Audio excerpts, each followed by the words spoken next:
Bonjour et bienvenue dans EcoCheck, le podcast d'ING qui décrypte l'économie de manière accessible et concise.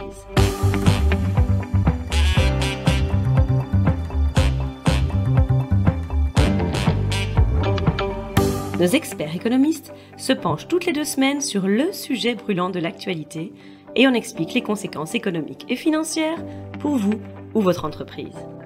Aujourd'hui, votre hôte sera Charlotte de Montpellier, senior économiste chez ING. L'une des grandes questions pour 2024 est de savoir si les banques centrales peuvent contrôler l'inflation sans que l'économie ne tombe en récession. Les espoirs d'un atterrissage en douceur se sont accrus ces derniers mois avec la baisse de l'inflation et une économie qui résiste bien pour l'instant. Dans ce podcast, nous allons analyser ce qu'il s'est passé au cours des dernières décennies pour juger si effectivement les espoirs d'un atterrissage en douceur sont justifiés ou en fait pas du tout. Écoutons maintenant Charlotte et son analyse détaillée. Regardons donc le passé pour évaluer la probabilité d'un atterrissage en douceur. Dans une étude réalisée il y a 2 ans, la Banque des règlements internationaux a analysé 70 périodes de hausse de taux d'intérêt entre 1980 et 2019 dans 25 pays. Elle a décidé de catégoriser les choses. Si l'économie entre en récession 3 ans après la hausse des taux d'intérêt, c'est-à-dire si l'économie se contracte pendant 2 trimestres consécutifs pendant cette période, il s'agit d'un atterrissage brutal. Dans le cas contraire, il s'agit d'un atterrissage en douceur. Sur les 70 périodes étudiées, 41 se sont terminées par un atterrissage brutal et 29 par un atterrissage en douceur. Il semble que les hausses importantes des taux d'intérêt s'accompagnent plus souvent d'un atterrissage brutal que d'un atterrissage en douceur. Cette constatation est effectivement assez logique. Lorsqu'une banque centrale augmente les taux d'intérêt, elle rend tous les emprunts plus coûteux, ce qui affaiblit l'économie. Ça entraîne souvent une augmentation du chômage qui peut conduire à une récession. Si on examine l'économie américaine, on constate qu'un atterrissage en douceur s'est rarement produit au cours des 60 dernières années. En fait, chaque fois que la Fed a relevé fortement ses taux d'intérêt, l'économie américaine a plongé dans la récession quelques mois plus tard. En 11 tentatives, l'économie américaine n'a réussi qu'une seule fois à éviter une récession. C'était au milieu des années 90, lorsque l'économie américaine a évité une récession après que la Fed, dirigée à cette époque par Alan Greenspan, a doublé les taux d'intérêt pour les fixer à 6%, entre février 1994 et février 1995. Si on regarde ces données sur base du passé, on pourrait donc affirmer qu'il y a très peu de chances que l'économie américaine soit en mesure d'éviter un atterrissage brutal. Mais en fait, ça dépend en grande partie de la définition que l'on donne à l'atterrissage brutal.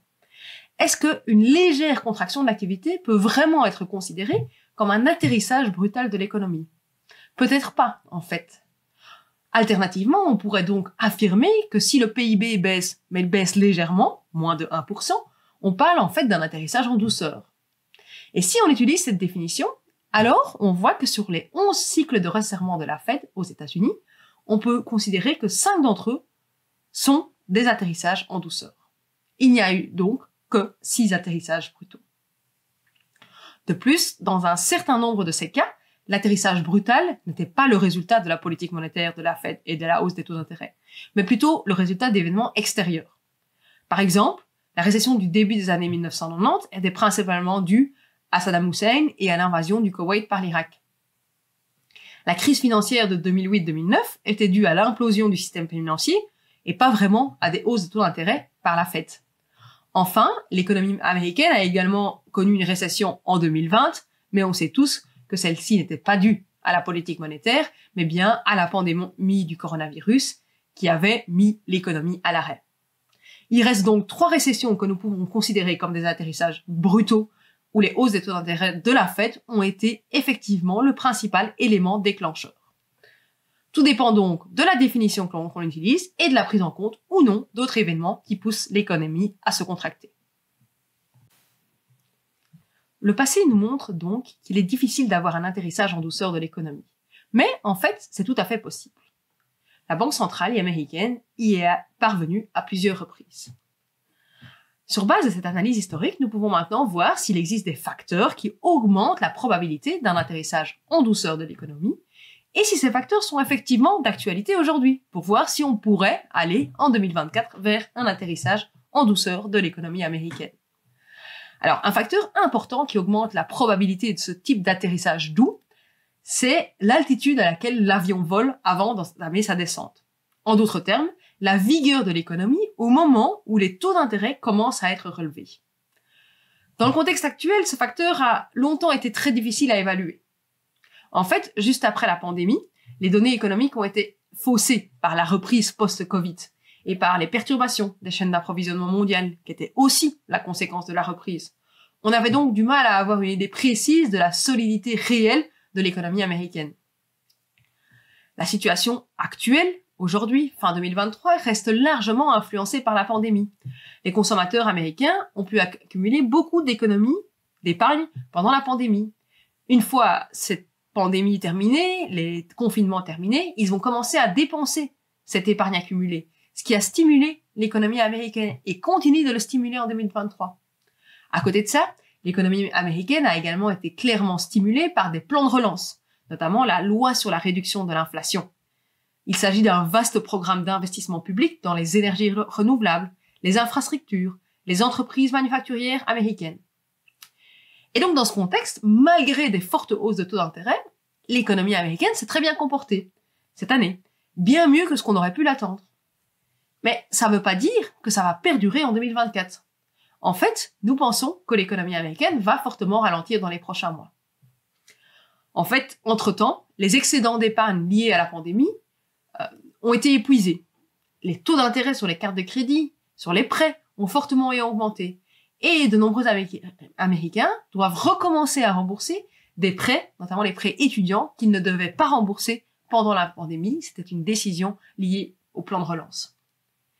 Donc, la santé financière des ménages, elle est moins intéressante, moins bonne qu'en 2023. D'un autre côté, l'économie américaine reste soutenue par un marché du travail qui continue à se porter très bien. Et le taux de chômage a même légèrement baissé dans les dernières données qui portent sur le mois de novembre 2023. Ce marché de l'emploi toujours tendu devrait permettre à l'économie américaine de limiter l'ampleur de son déclin, même si un ralentissement est à venir. On voit également que l'inflation aux États-Unis diminue désormais beaucoup plus rapidement et plus rapidement que prévu, ce qui permettra à la Banque centrale, la Fed, de réduire ses taux d'intérêt. Cette perspective a déjà fait baisser légèrement les taux d'intérêt à long terme, ce qui a redonné de l'oxygène à l'économie. Et nous pensons donc que l'économie américaine pourrait se contracter, mais se contracter légèrement au cours de 2024. Nous ne nous attendons certainement pas à une récession profonde, très dure aux États-Unis. En fait, nous pensons qu'il est probable que nous assistions à un certain atterrissage en douceur de l'économie américaine. Pour la zone euro, les perspectives sont un peu moins réjouissantes. En fait, l'économie allemande a connu une année 2023 très difficile et l'économie allemande, c'est la première économie de la zone euro. On pense que l'ensemble de la zone euro aura du mal à éviter une légère récession cet hiver. Ce qui pèse sur l'Europe, qui ne pèse pas sur les États-Unis, c'est qu'en plus des taux d'intérêt élevés, l'Europe doit faire face à des prix de l'énergie qui sont toujours beaucoup plus élevés qu'avant la pandémie et avant la guerre en Ukraine. Et beaucoup plus élevés que dans d'autres pays comme les États-Unis. On constate aussi que les stocks dans l'industrie manufacturière sont très élevés, de sorte que l'industrie va probablement continuer à produire moins dans les prochains mois, le temps que les stocks soient vidés. On sait aussi que la politique budgétaire, donc les dépenses fiscales des gouvernements, risquent de moins soutenir la croissance. En fait, les gouvernements ont mené une politique fiscale très expansionniste pendant la pandémie et puis avec les conséquences de la guerre en Ukraine, mais cette impulsion semble maintenant s'estomper. On sait aussi qu'il y a des risques, des tensions géopolitiques en Ukraine, au Moyen-Orient, et tout ça, ça crée une incertitude supplémentaire. Un autre facteur défavorable très important est l'économie chinoise, qui est en perte de vitesse. En fait, dans le passé, la Chine a souvent permis à l'économie mondiale de rebondir quand elle était en difficulté. Et c'était notamment le cas très fortement pour l'Allemagne. Mais l'année 2023 a été très décevante pour l'économie chinoise. Malgré la fin des confinements, l'économie continue à avoir des difficultés. Le taux de chômage est relativement élevé, en particulier chez les jeunes. Il y a un malaise persistant dans le secteur de l'immobilier et la construction qui pèse sur la confiance des consommateurs, des entreprises. Et tout ça, ça limite la croissance chinoise. Donc on ne peut pas espérer que la croissance chinoise puisse pousser la croissance européenne pour éviter d'avoir une stagnation de l'activité au cours de l'hiver 2023-2024. En bref, on pense que la zone euro risque de se contracter encore un peu. Elle s'est déjà contractée au troisième trimestre 2023. Elle risque de se contracter encore au quatrième trimestre et début 2024. Mais à côté de ça, on constate qu'en Europe, le taux de chômage reste très bas et qu'en fait, le marché du travail est très tendu. On est dans un contexte où la population est vieillissante et donc il y a moins de travailleurs disponibles. Les entreprises, même si elles voient la demande ralentir, hésitent donc à procéder à des restructurations importantes. Et ben ça permet d'éviter une forte hausse du taux de chômage. Or, un chômage qui n'augmente pas permet de préserver le pouvoir d'achat des ménages. Donc, nous pensons que l'économie européenne va reprendre au cours de 2024 grâce à ce marché du travail tendu, grâce au fait que l'inflation diminue, ce qui va permettre d'avoir une hausse des salaires réels. Tout ça ensemble devrait permettre d'avoir une reprise de l'économie américaine au cours de 2024. Il ne faut pas oublier non plus qu'avec l'inflation qui diminue, la Banque centrale européenne va pouvoir, elle aussi, procéder à des baisses de taux d'intérêt courant 2024. Donc, in fine, l'économie européenne ralentit très fortement actuellement, mais le ralentissement ne devrait pas être trop prononcé et ce ne devrait pas être une très grave récession. Si on doit conclure l'ensemble de mon propos, aussi bien aux États-Unis qu'en Europe, on a un ralentissement net de l'activité économique, mais il semble que nous n'assisterons pas à un atterrissage brutal de l'économie. Alors bien sûr, il y a encore plein d'incertitudes.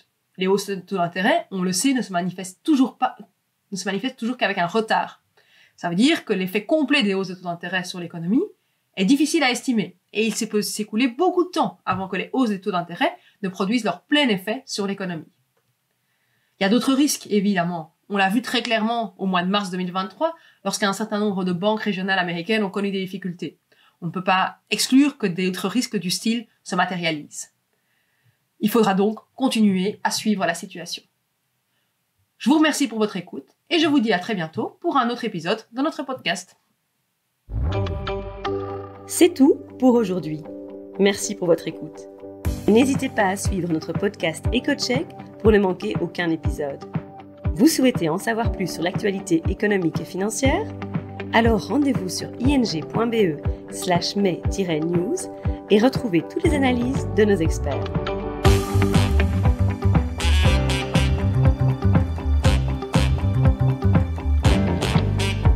À bientôt dans EcoCheck.